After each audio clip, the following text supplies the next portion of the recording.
Hello and welcome to TorontoWebsiteDeveloper.com. I am PD Worski, the Toronto website developer specializing in Drupal. And in this new video tutorial series, I want to introduce you to Drupal 8. That said, I'm not entirely sure where this series is going to go. I'm basing it off of a blog post by Matt Krostov, and I really apologize if I butchered that name. But Matt posted on one of the Drupal user groups about how he's having trouble, getting started with Drupal 8, and so wasn't a lot of resources out there. So he went ahead and created a great blog post on some of the gotchas and learning about Drupal 8 as he went ahead to install the site. So I'm largely going to rely on this blog post as I work through Drupal 8 and try to get my way. And in doing so, I'll create a video tutorial series out of it to help you get your site up and running.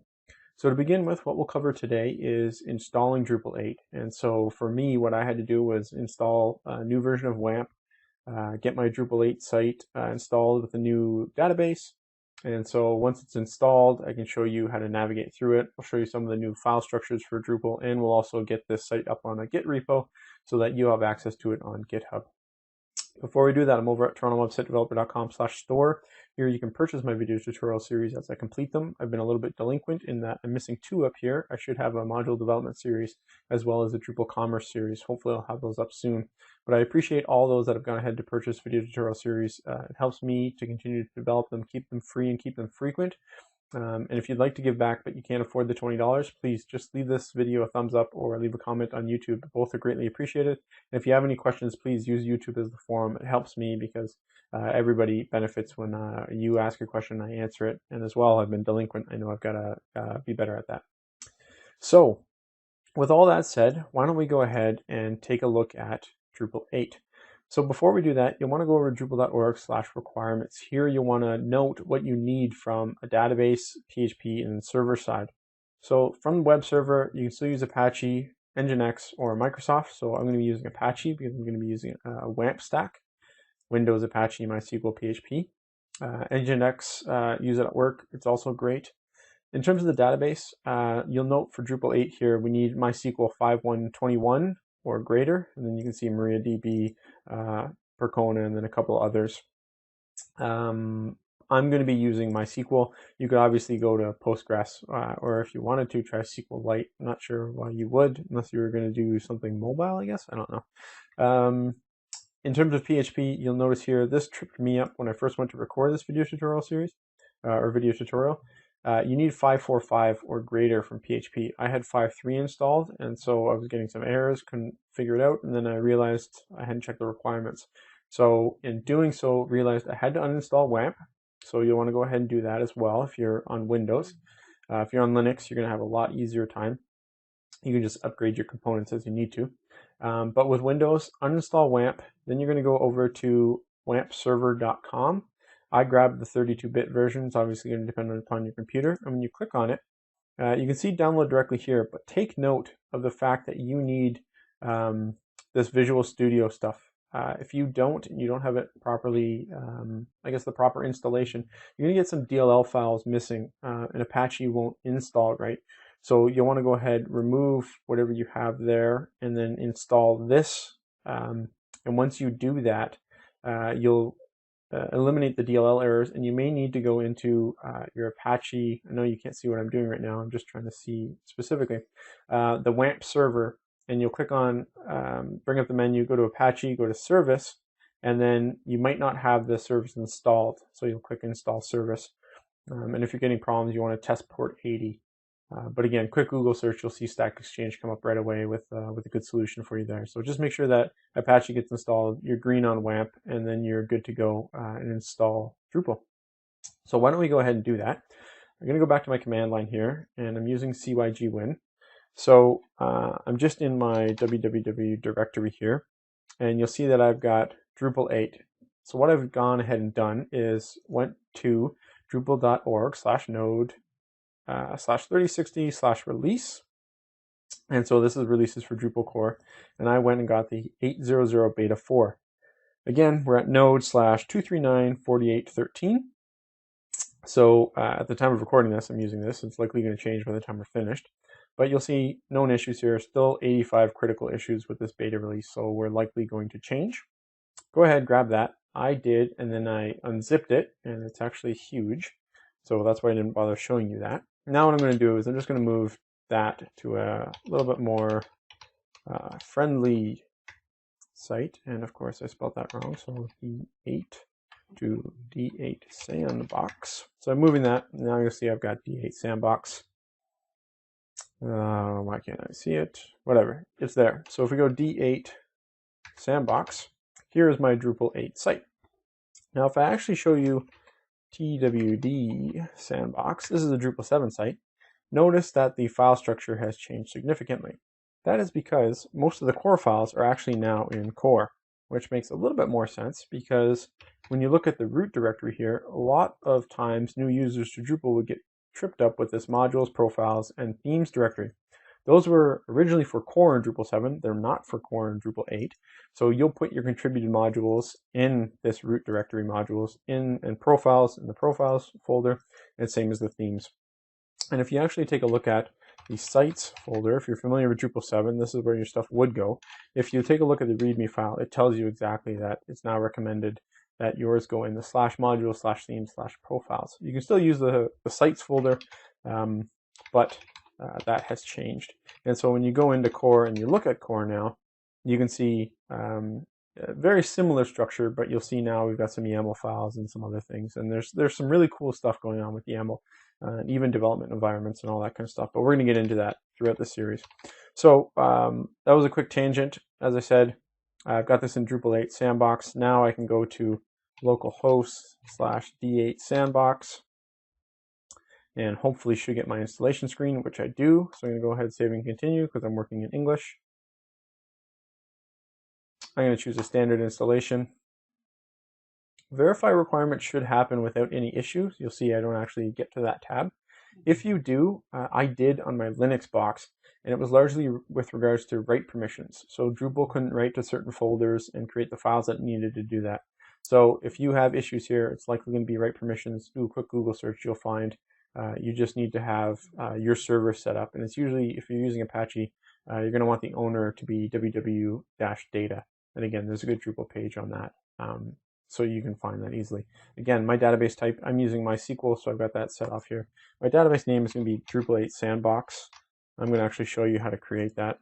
This is a brand new installation, so my name is going to be root, and then my password, I'll obviously have to change that later. But you can't see what I'm doing here. I'm just clicking on the WAMP icon, and I'm going to open up phpMyAdmin, which I already have. So click over here, and I'm just going to create D8 Sandbox. And now I've got that as a database. So I can go back here and I can look at the advanced options. I don't need to do anything. This is all default.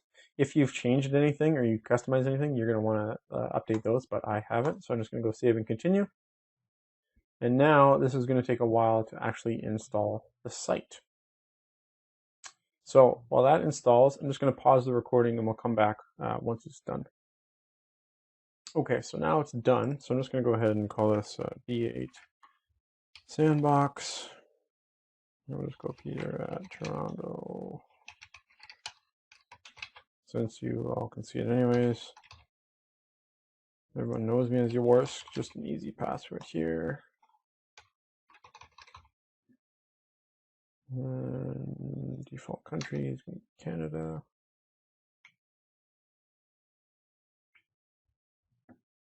So then what is this? America / Toronto. Yep, there we go.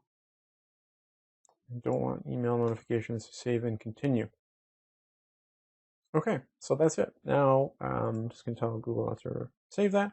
And you'll see here we've got a Drupal 8 installation.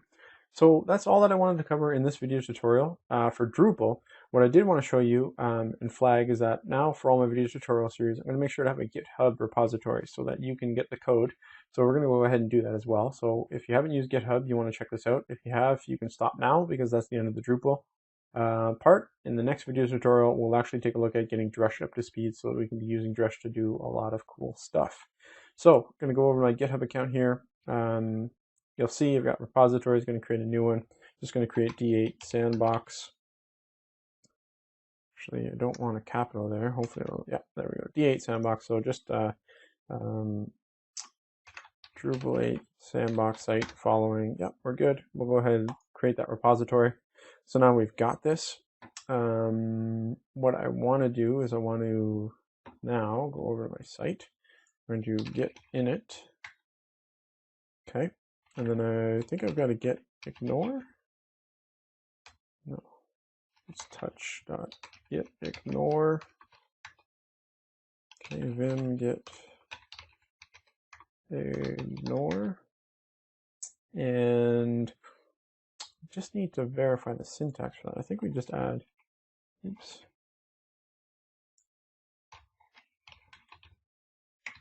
I want to make sure my settings.php is ignored. And you know what? I'll be able to check that once we go back here. We're just going to go git add. This is going to take a while because there's so many files, so we'll check back once it's done. Okay, so that's done. So I should be able to go git status. Let's see all my new files. And if I go git status, I should be able to pipe grep settings. What's settings.php? So you see, I just got one file here, my default settings.php. It doesn't actually include my settings.php. And the reason why, when you're using Git, you want to remove that is because it has your database configurations in it. So you would know my username and my password.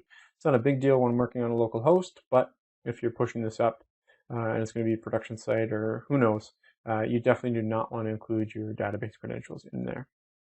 There's probably some other files that I'm not going to want to include in there, which we'll pick up as we go along.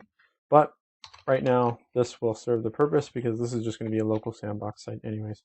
So I'm just going to call this initial commit. Again, this might take a while, so I'm just going to go ahead and pause this video and we'll come back to it after. Okay, so now that's done. What I have to add here is, now we're going to set up to track our local repository, and this will, oh, it didn't give me an error. Sometimes this gives me an error where it won't let me add a remote origin. It gives me some Git problem. So what I usually end up doing is just typing in git remote add origin http://github.com. That seems to work. And when I do that, then I have to go into vim